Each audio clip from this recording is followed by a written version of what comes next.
había compartido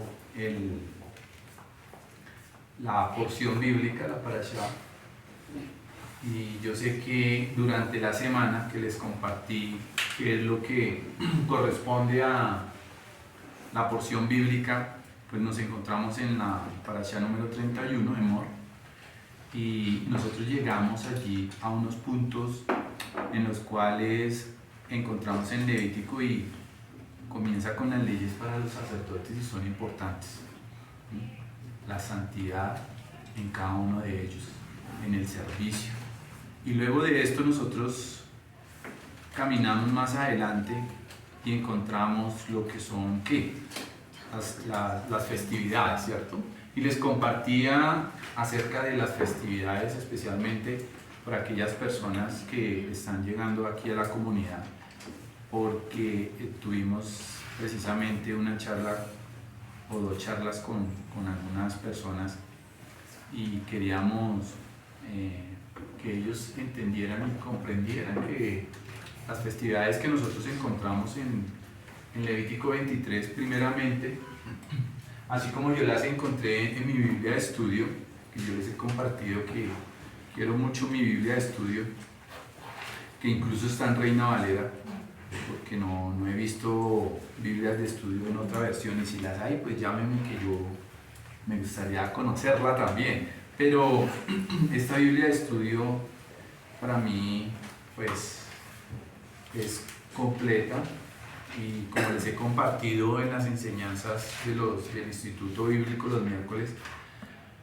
que no miremos solamente una versión, sino que miremos varias, consultémoslas, investiguémoslas, comparemos lo que dice una versión con otra.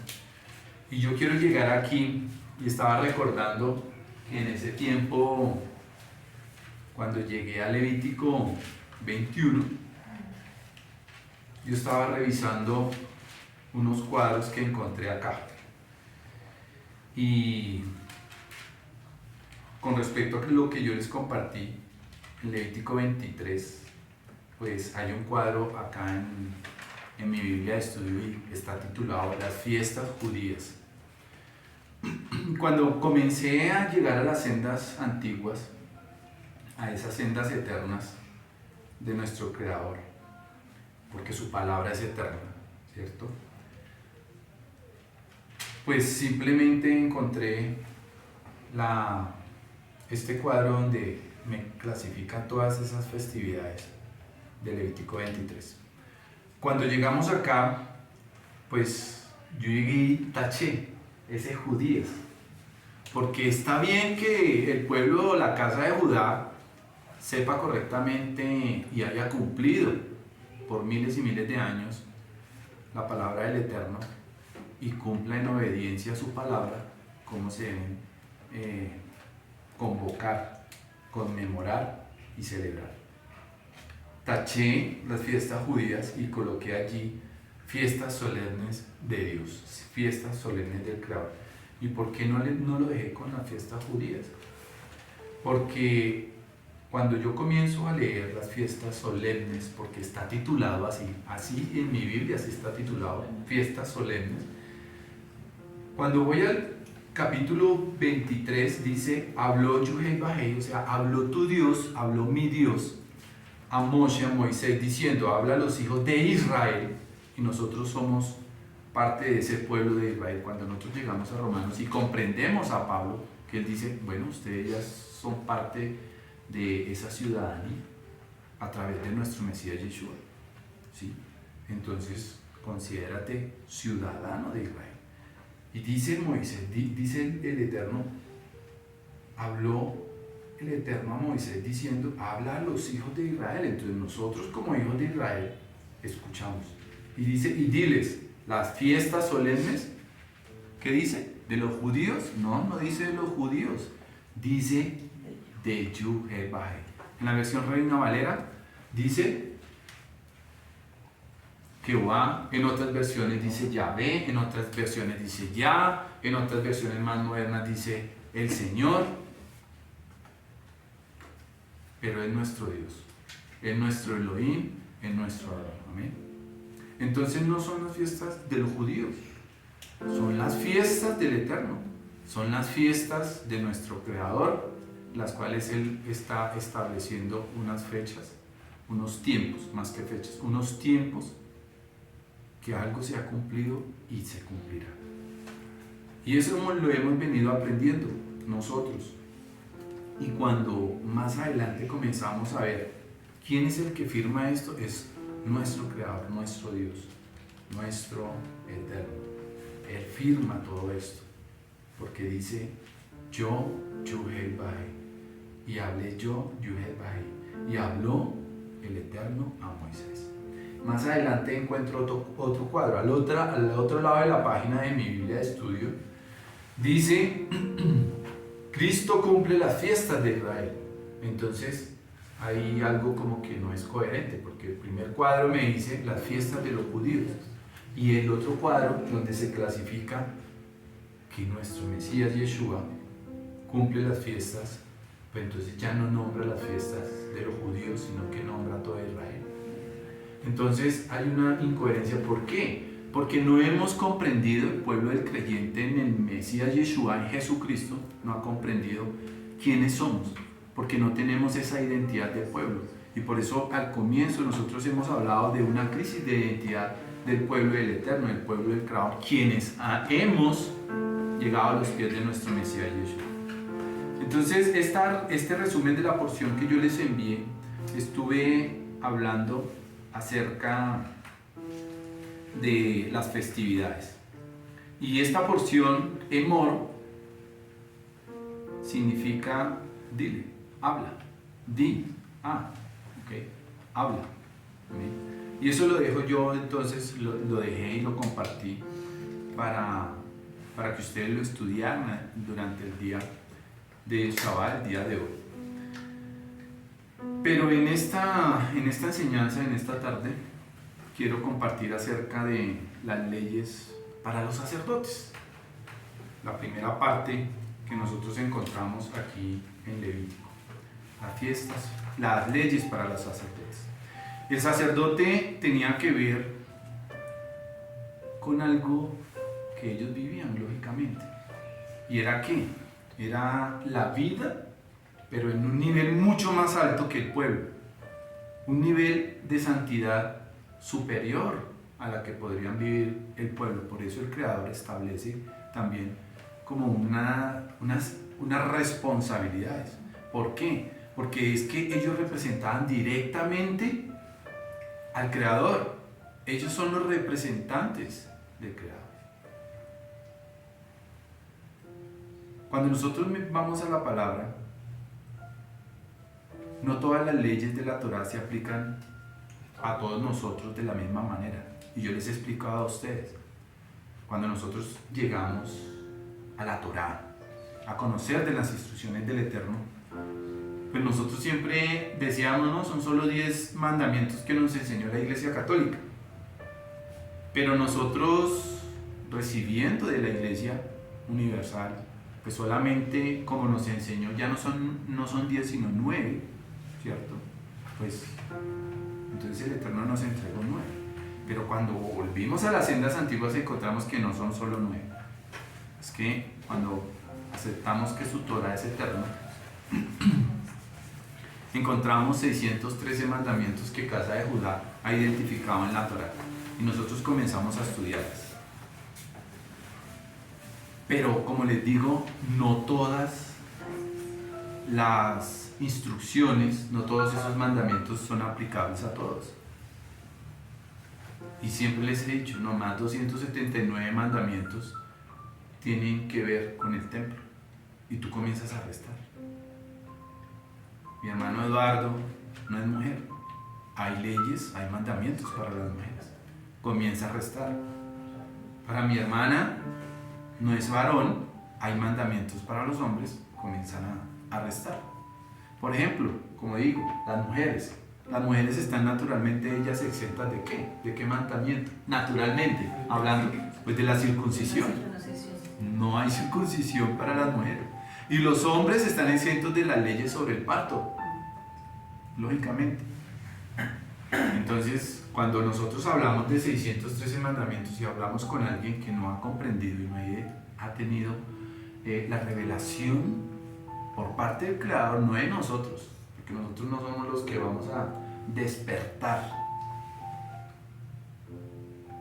a quitarle las escamas a los hombres, sino que es el Espíritu del Eterno, es el Espíritu del Mesías, acerca de su Torah, de su verdad. Algunas leyes son obligatorias para todos, sí, ¿cierto? ¿Como cuál? Las santas convocaciones. Sí, ¿qué otra? Celebrar las fiestas. ¿Qué otra? Shabbat. ¿Qué otra? Esas las encontramos en los 10 mandamientos o las 10 pronunciaciones. Adulterio, fornicación, ¿cierto? Eso es para todos también, la mentira, ¿sí? Algunos son opcionales. ¿Cómo cuáles? ¿Cuál podría ser opcional? ¿Cuál podría ser opcional? Como el voto nazareo. Entonces tendríamos que entrar a estudiar el voto nazareo. ¿Sí? Algunas se aplican solo para ciertas clases de personas. ¿Sí? Por ejemplo, ¿como a quién? Los que venden tierras. A los reyes. A los reyes. ¿O para quién? En el tema de hoy. Para los sacerdotes. Entonces comenzamos a entender y comprender que sí, en la Torah hay 613 mandamientos que Casa de Judá ha identificado como instrucciones del Eterno para el pueblo de Israel. Pero no todas las instrucciones o no todos los mandamientos son aplicables para todos. Y no estamos tampoco en la tierra de Israel, que allá también tendríamos que cumplir unas instrucciones o unos mandamientos, ¿cierto? Entonces cuando nosotros vamos a Levítico 21 y leemos Levítico 22 durante la semana como estuvimos leyendo, nosotros aquí encontramos y ellas contienen varias leyes que se aplican exclusivamente a los sacerdotes. ¿Amén? Entonces los sacerdotes, ¿qué tenían que hacer? Ellos tenían que vivir en un estándar muy alto de santidad.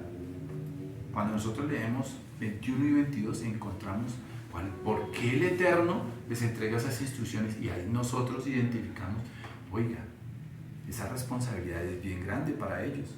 Un estándar muy alto, incluso de pureza ritual, que nosotros hemos hablado también de eso, y hemos aclarado o hemos dado claridad a algunas preguntas acerca de la pureza ritual del creyente. ¿Okay? Por ejemplo, porque a nosotros nos atacan muchísimo porque ya no comemos ni mariscos, ni cucarachas, ni hormiga santanderiana, ni marrano. Y eso no tiene que ver con qué.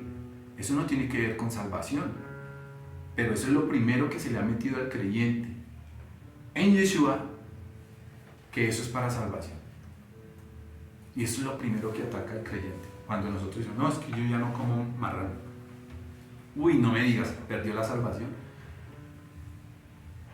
Y yo les conté un testimonio mío, que fui casi expulsado de una casa, ¿no? Casi me tiran el plato por la cabeza, porque simplemente dije, discúlpame, yo compré mi carne de res, no, yo no como ya marrano. Fue lo único que di. Y esa persona dijo, ay, no me diga que ahora perdí la salvación. ¿Sí? ¿Ves cómo relacionan las cosas? ¿Por qué? No tienen la culpa. Así les fue transmitido a la iglesia cristiana evangélica. Su madre, la iglesia católica. ¿Y qué dura es esta palabra? Así dice la escritura. ¿Y qué dura es esta palabra? Yo no lo digo, lo dice la escritura. ¿Amén? Entonces es un estado de pureza ritual. Tiene que ver con la pureza ritual. La alimentación tiene que ver con la pureza ritual, no tiene que ver con salvación. No tiene que ver con qué. Con salvación, no. Con pureza moral, no. Con pureza ritual. Amén. Y quiero que quede claro para todos ustedes ese tema. Entonces, ese nivel que es alto para los sacerdotes, que es un nivel muy alto para los sacerdotes de pureza ritual, lo diferencia con el resto del pueblo israelita, con el resto del pueblo. ¿Qué dice la palabra? Sean santos, ¿sí? Serán santos para su Dios y no profanarán el nombre de Dios, porque presentan las ofrendas encendidas al Señor, el alimento de su Dios, por lo que serán santos. Eso lo encontramos en Levítico 21:6. Serán santos. Ellos no podían tocar absolutamente, ni cuando leemos Levítico 21 y 22, ni siquiera los sacerdotes podían acercarse a un difunto, No, un animal impuro muerto. ni tocar animal impuro. Y eso lo leímos durante esta semana. Y quiero hacer un paréntesis aquí con respecto a este versículo de Levítico 21:6 que acabé de leer, que dice: serán santos para su Dios y no profanarán el nombre de su Dios, porque presentan las ofrendas encendidas al Señor, el alimento de su Dios, por lo que serán santos. Está hablando de ofrendas, de lo que se presentaba al Eterno y cómo tenían que presentarse antes de presentar ofrenda, antes de recibir ofrenda por parte de alguien para presentarlas al Eterno. Y quiero hacer un paréntesis acá. Yo nunca, desde que, yo creo que ya cumplimos como 5 años de reunión, ¿cierto, Lee? Más o menos. Yo nunca he tocado el tema de los diezmos y las ofrendas. A mí no me gusta. Por lo que sea, imagínese lo que usted desee, lo que le pase por la cabeza en este momento. Nunca me ha gustado. ¿Por qué? Porque primero es el Eterno, el Espíritu de verdad, el Espíritu de Mashiach, porque Él también lo habló. Él lo dijo: den al César lo que es de César y a Dios lo que es de Dios, punto. Y si nosotros vamos a la Torah, ahí está todo explicado acerca de los diezmos, las ofrendas. Pero eso sí, ustedes me conocen como pastor, como ministro, como persona, que en mi corazón y en mi formación no puedo con la teología de la prosperidad. Odio la teología de la prosperidad. Y quienes la adoptan y la adaptan de acuerdo a la Escritura, mucho más. Y no puedo. Son identificables para mí inmediatamente. Y hoy estábamos hablando algo de eso, precisamente, algo de eso. Y como les digo, nunca he tocado, ni siquiera en el Instituto Bíblico he tocado el tema del diezmo, que pues de una vez les comparto.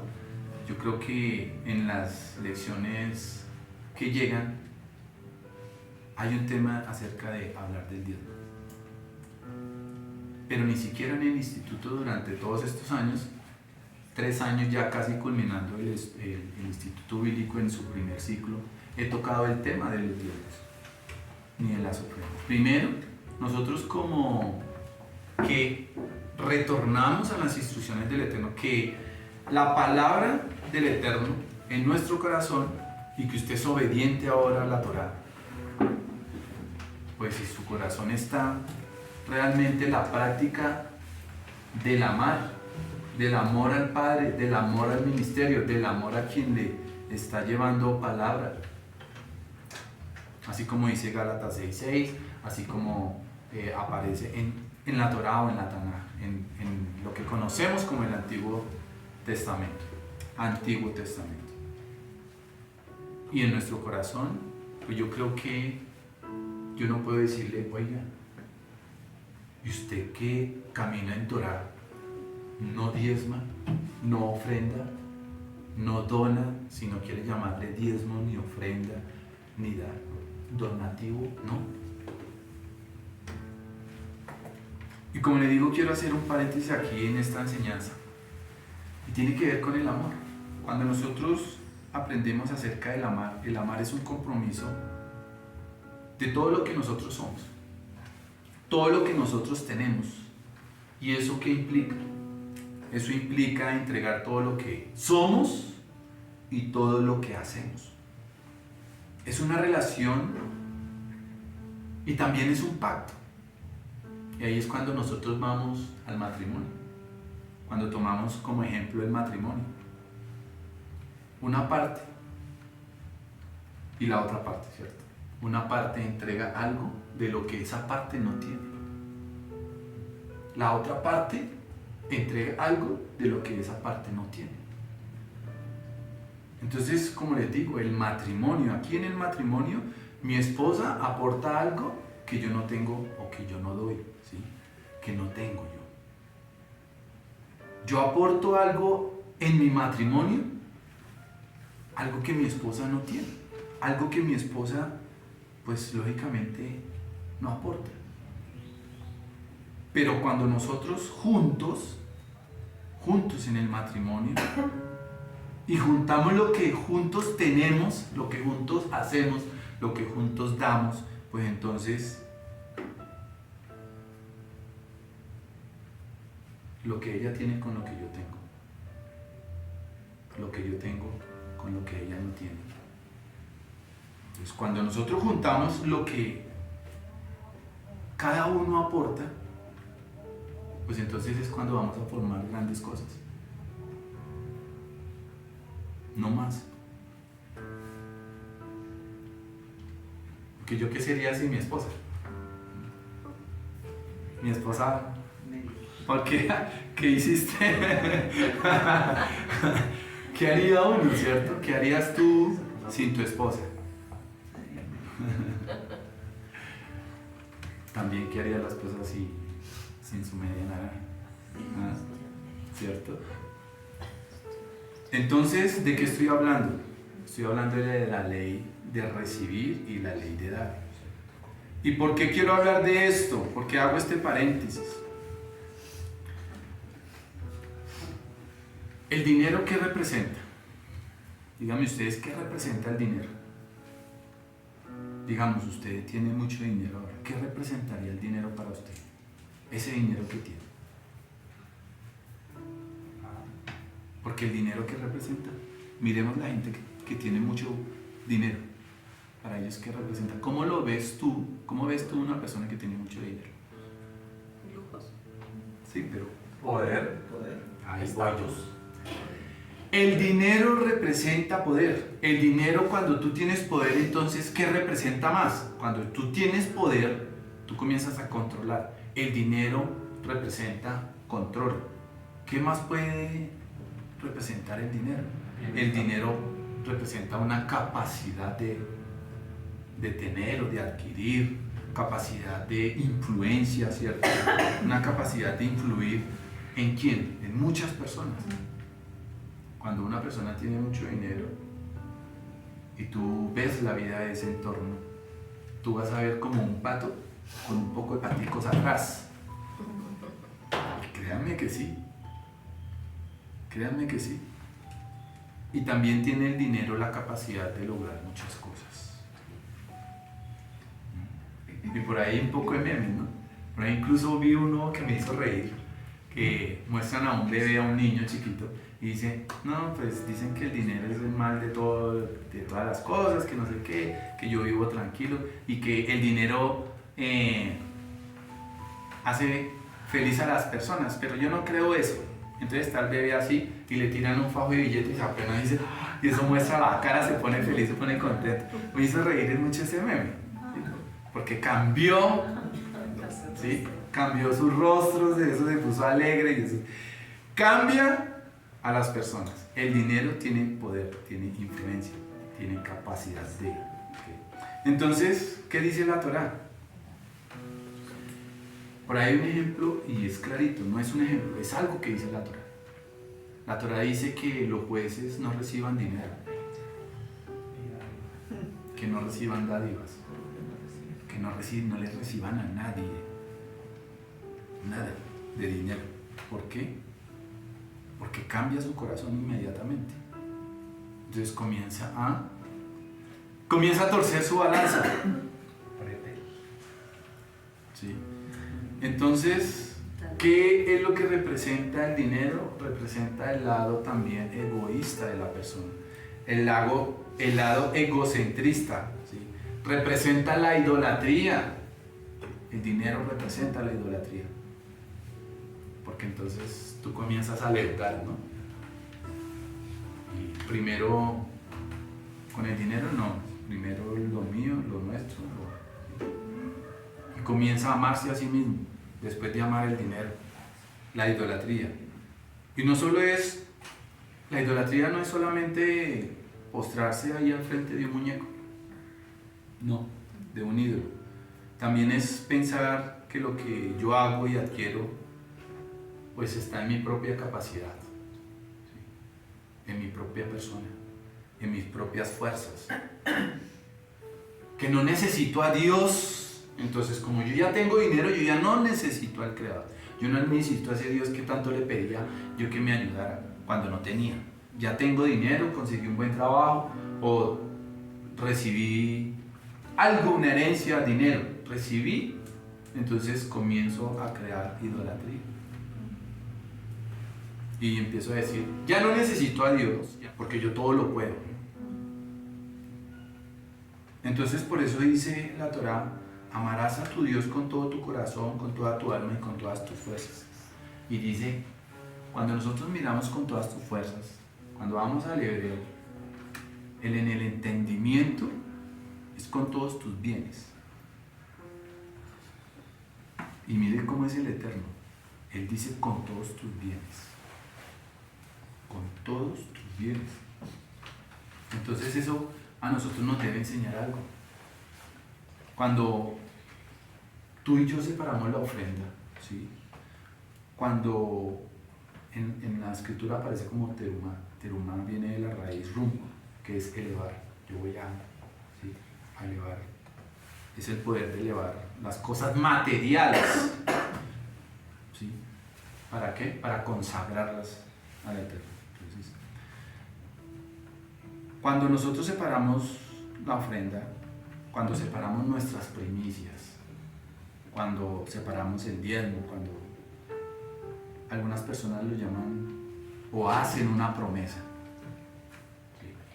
Cuando separan la promesa, o como les digo yo, voy a hacer una donación, voy a hacer un donativo, ¿cierto? ¿Por qué? Porque yo veo y quiero participar de esta causa, quiero hacer un donativo. Y la envías a la persona también que tu corazón sienta que es correcta y al lugar correcto. Pues, ¿qué estás diciendo? Tú estás poniendo un cerco de protección alrededor de tu vida, ¿sí? ¿Contra qué? Contra la avaricia. Porque eso es lo que nos está enseñando también y debemos mirarlo de esa manera nosotros. Es contra la avaricia. Estamos colocando un cerco de protección ¿contra qué? Contra la idolatría, como les dije. Porque si nosotros seguimos diciendo, uy, ya recibí plata, recibí esto, recibí y no quiero, no voy a diezmar, no voy a ofrendar, no voy a donar. Está diciendo, tú eres un avaro. Nos está diciendo, oiga, deje la avaricia. ¿Por qué no vas a diezmar? ¿Por qué no vas a ofrendar? ¿O por qué no vas a hacer un donativo? Pero cuando lo hacemos, estamos colocando, como les digo, un cerco contra la avaricia, contra la idolatría, porque esas cosas a nosotros, si reconocemos realmente, a nosotros nos debe dar a entender que es que yo no he llegado hasta aquí, hasta donde llegué, y recibílo hasta aquí lo que he recibido por mis propios méritos. Y usted y yo que somos temerosos del Creador y que decimos que somos temerosos de su palabra, de su Torá, nosotros con lo que hemos recibido y como hemos llegado hasta este momento y como hemos vivido, pues nada de eso pudo haber llegado a mi vida sin la intervención de mi Creador, sin la intervención de mi Dios, sin la intervención de Hashem. porque Él hizo parte de ese proceso. Y por eso nosotros decimos, por favor, oremos por un trabajo, oremos por nuestros negocios, oremos por mi casa que está en venta, y cuando yo la venda, yo le pido al Eterno que me cuide de la idolatría, de la avaricia, de mi egocentrismo, de mi egoísmo, y yo le pueda entregar al Eterno por medio de alguien correctamente, de quien yo he recibido enseñanza, de quien yo vea que se trabaja realmente en la predicación incluso de un evangelio, sea subjetivo o objetivo, pero que yo vea que se hace con el corazón humildemente. Aparto eso y lo entrego. Entonces, ¿qué estoy haciendo? Como les digo, estoy colocando un cerco de protección en mi propia vida, para después no decir, no tengo, se me esfumó el dinero, no hice absolutamente nada, no me rindió, se me perdió. Y muchas personas en testimonio que he escuchado y he compartido, lo perdí todo por X o X razón que usted quiera traer a su mente. Por eso es que dice la Torá, cuando entres a la tierra que yo te doy como herencia y te multipliques en ella y te hagas de buenas casas y acumules riquezas, no te olvides de mí. Yo soy Yuhei, yo no soy el banquero, le está diciendo. Yo no soy el cajero automático. Yo no soy el jefe. Yo no soy su cliente. Yo no soy...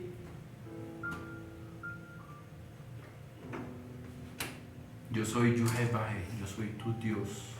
Yo soy tu creador, el que te provee. Yo no soy el socio tuyo.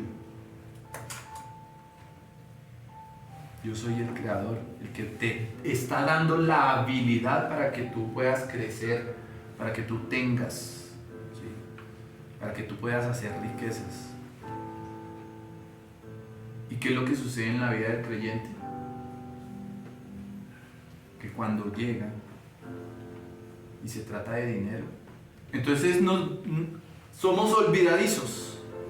En ese momento nos olvidamos. Solo vemos los billetes encima de la mesa o encima de la cama, y solo vemos billetes y plata. Se me olvidó Dios, se me olvidaron las oraciones, se me olvidaron las intercesiones, se me olvidó absolutamente todo. Y miren lo que dice Casa de Judá, lo que nosotros debemos hacer cuando viene Shabbat, cuando nos estamos acercando a Shabbat. Y eso está desde la Edad Media. Dice que hay tres cosas que en la casa ya esa persona dice antes de que caiga la noche en Shabbat. Y la primera de ellas, Casa de Judá, nos está enseñando lo siguiente.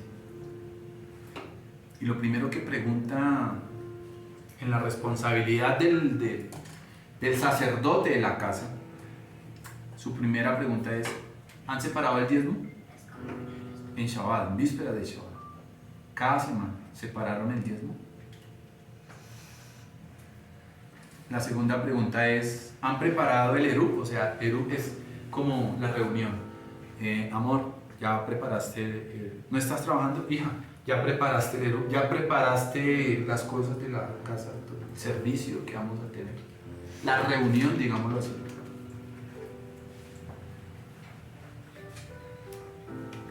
Para que no tengamos que violar el Shabbat, ¿no? Que llegó la noche y salimos corriendo y ¿qué tenemos que hacer? Y ya preparemos y no. Y la última pregunta que en casa se hace antes de la víspera de Shabbat es tiempo de encender las luminarias, es tiempo de encender las luces. Pero el primero, ¿cuál es? Ya separaron el diezmo. Y que aprendamos nosotros y sigamos aprendiendo de la casa de Judá. Cosas que realmente a nosotros nos hacen considerar y que nos ayudan a crear un cerco de protección cada semana también.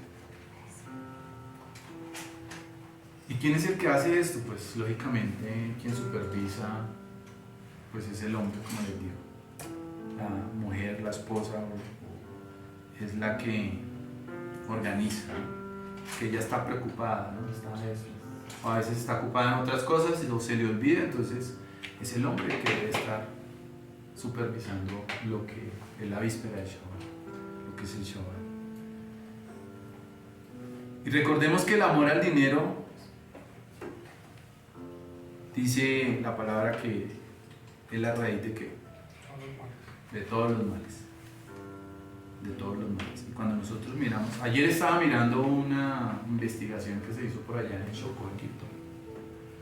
Y fue el amor al dinero lo que hizo matar a una amiga que le había prestado un dinero.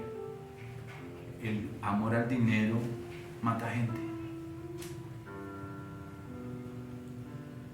Si nuestro Padre Celestial a nosotros, como hemos aprendido, a nosotros nos entrega el 90% de lo que nosotros estamos haciendo, de lo que estamos trabajando, porque Él es el que a nosotros nos está dando la oportunidad de que tú hagas negocios, de que tú consigas un trabajo, de que tú vendas, de que tú tengas buenos socios, y de todo esto que tú recibas.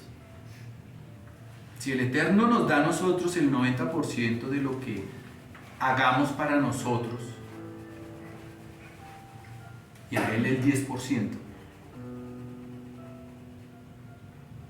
¿para qué es el 10%? Pues para atender los asuntos que corresponden al reino. Es para eso, para todos los asuntos espirituales del reino, y además de que nosotros nos quedamos con lo que es el 90%, que eso es tuyo, ¿sí? Y si no te es suficiente y cogemos el 10%, que es del Eterno, que es del Creador, y que Él envía por medio de cada uno de nosotros como ingresos, y cogemos también el 10% que es de Hashem, y que Él envía por medio de ti, ¿a quién? Al pastor o al sacerdote, como lo llame, al maestro, ¿sí? Al maestro de Torah, porque nosotros estamos en Torah, a tu comunidad, a tu organización, como lo quieran llamar. ¿Y para qué? Pues para que esa comunidad o esa organización pueda funcionar, para que ese sistema en el cual estamos trabajando pueda funcionar, pues para que pueda funcionar económicamente. Porque ¿cómo se levantan las organizaciones? ¿Cómo se levantan las entidades? ¿Cómo se sostiene un ministro? Y usted puede pensar ahorita o mañana, ¿será que estos otros sí han trabajado y han manejado bien? No sé.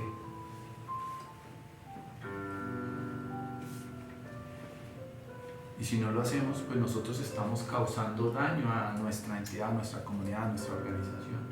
Estamos causando daño. Estamos causando daño económico. Y cuando uno no le da al maestro de Torah, pues también le está causando daño. ¿Por qué? Porque esa persona está invirtiendo tiempo. Debe invertir dinero también, sí, tiene que invertir dinero. Él está invirtiendo su tiempo en tu formación espiritual, en tu cuidado espiritual, en tu guía espiritual, ¿sí? Y cuando tú no le das lo que por ley divina corresponde o le pertenece, pues tú estás causando dolor a esa persona.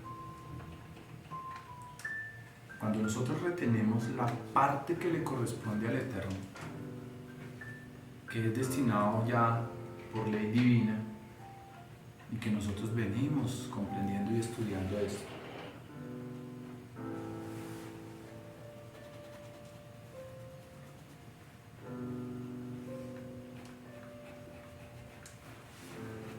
La comunidad lo que está haciendo es, en vez de crecer, se está estancando también.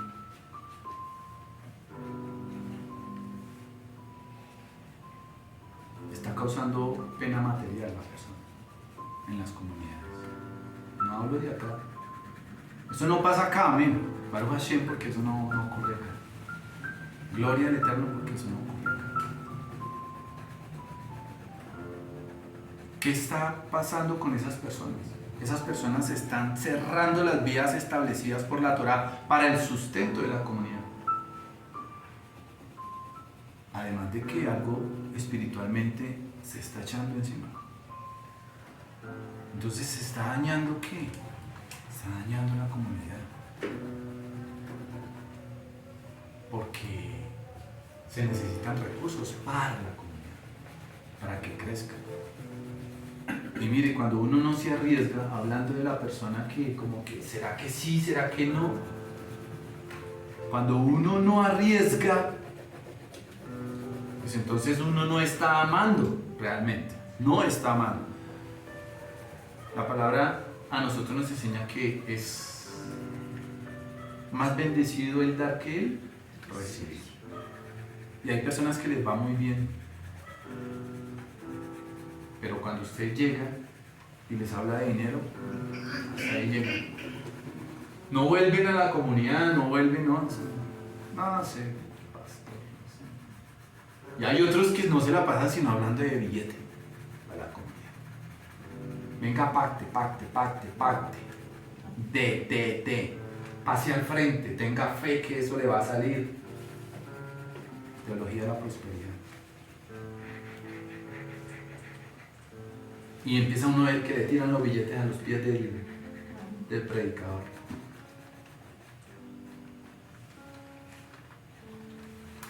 Pero allá no decían nada, no pasaba nada, al contrario, nosotros salíamos corriendo allá. Decíamos, pasábamos. Yo no, sino que quiero involucrarme en esa escena. Entonces, cuando se les habla de compromiso con las comunidades, no aparecen, no vuelven.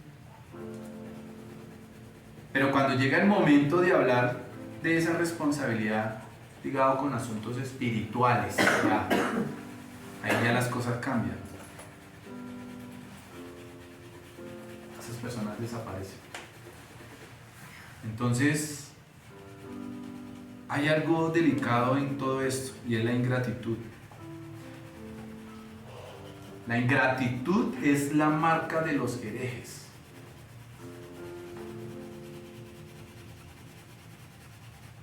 La ingratitud es la marca de los herejes y la gratitud es la marca de los discípulos. A nosotros Dios nos ha bendecido tanto y usted puede mirar su pasado, no para que se estanque en su pasado y para que traiga cosas negativas de su pasado al presente, sino para ser grato delante del Creador y decir gracias Padre Eterno por lo que me has dado. Porque aquí donde estoy hoy, tú me has sacado de donde estaba y por gratitud, Señor, Dios eterno, gracias. Gratitud.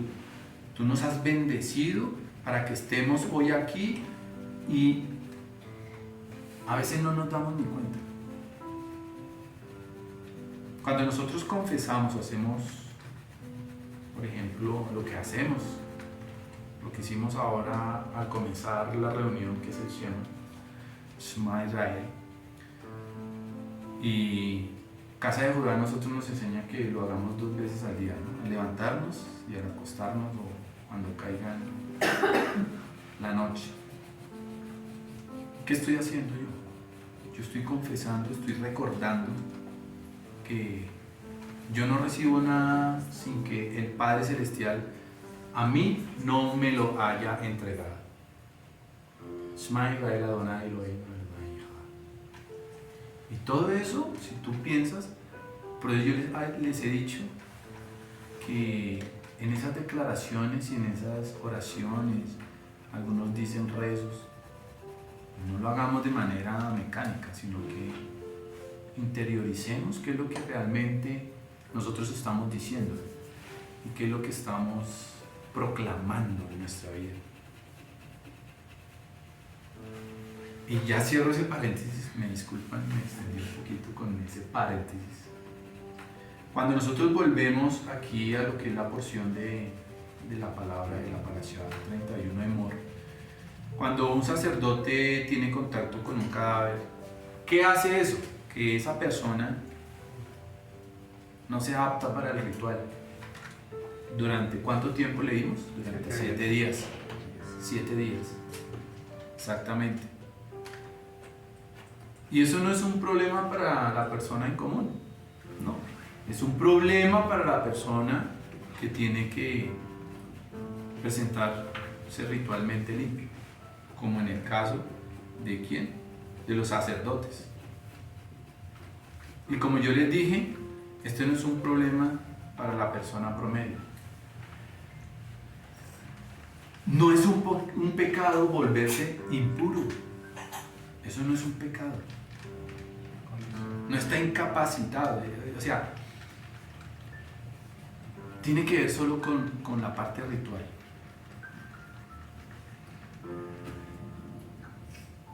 Está incapacitado ritualmente. 7 días.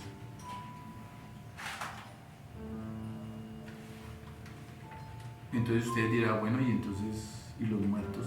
Atenderlos, familias y esto. ¿Podemos hacerlo? Claro. Podemos ir al entierro, podemos escoltar el cuerpo, el coche. Para los sacerdotes ya presenta un problema, porque ellos tienen que estar en el servicio. Pero si es en santa convocación, si estás Inhabilitado. Por eso a ellos uno tenían normal, no una persona normal, la inhabilita está. ¿No? Pues ahí dice que ¿Al común? Si muere algún familiar mío y voy a estar en Pascua, quedo inhabilitado y por eso él me dice que el próximo mes en el mismo tiempo podré celebrar. ¿Sí? No es precisamente por eso.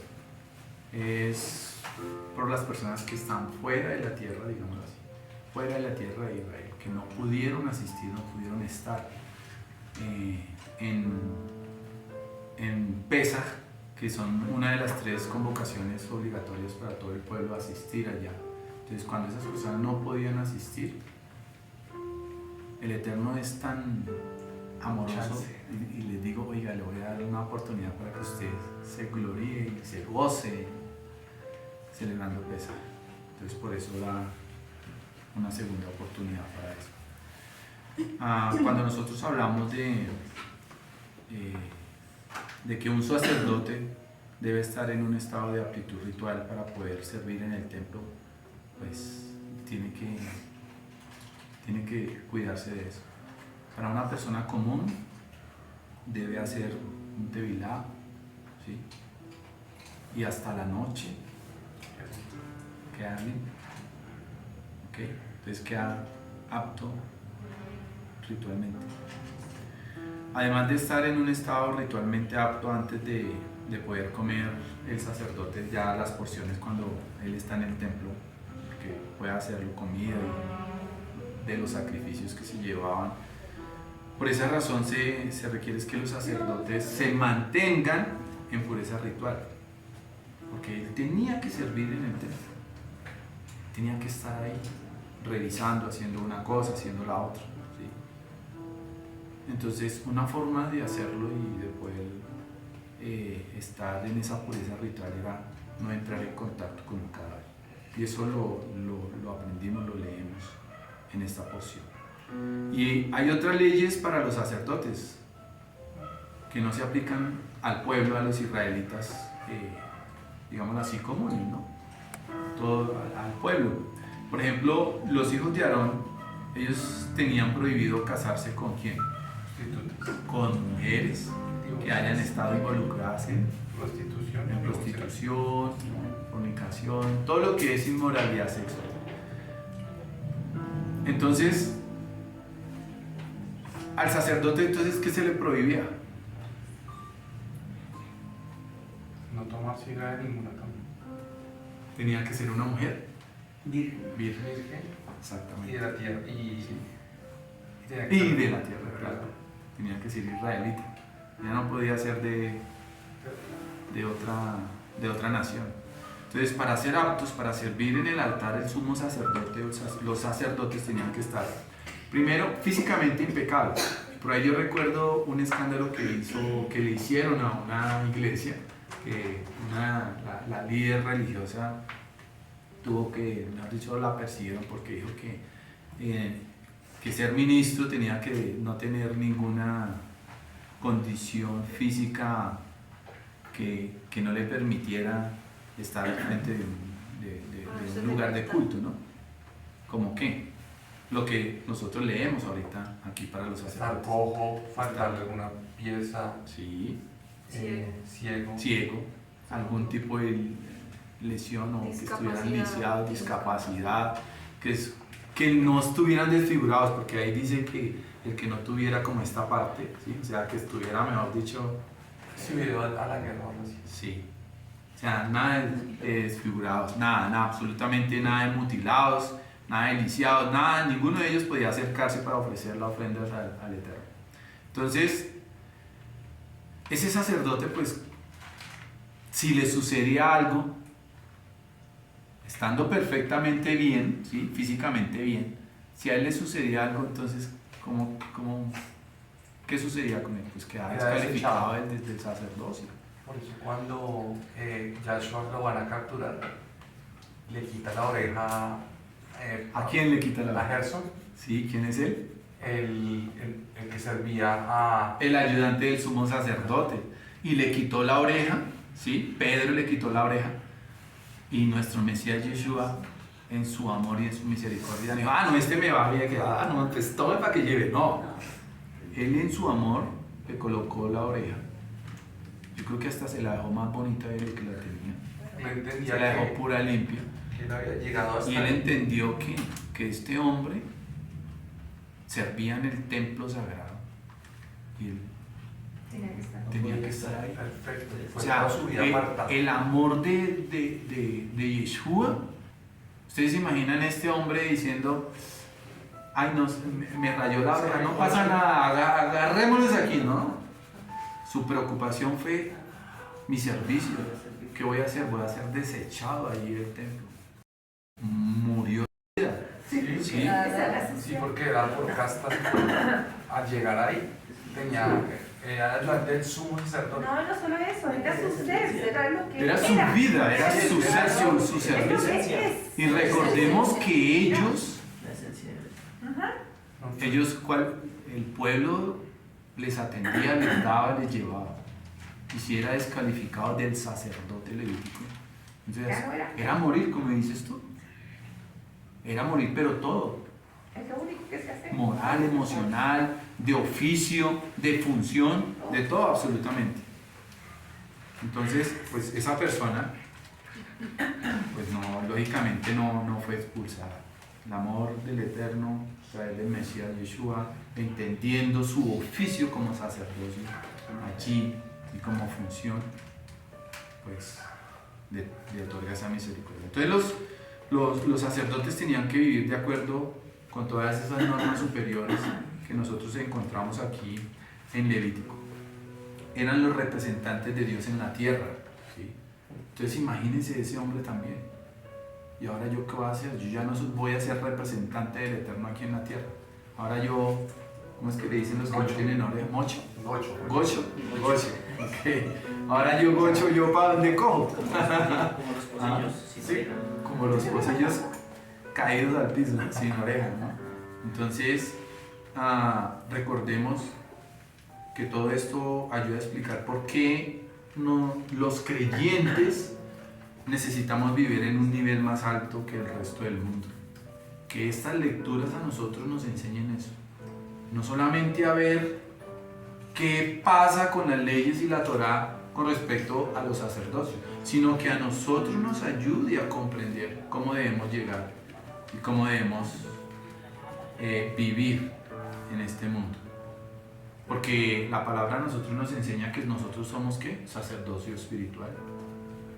Tenemos un llamado a representar a Dios aquí en la tierra delante de aquellos que no le conocen.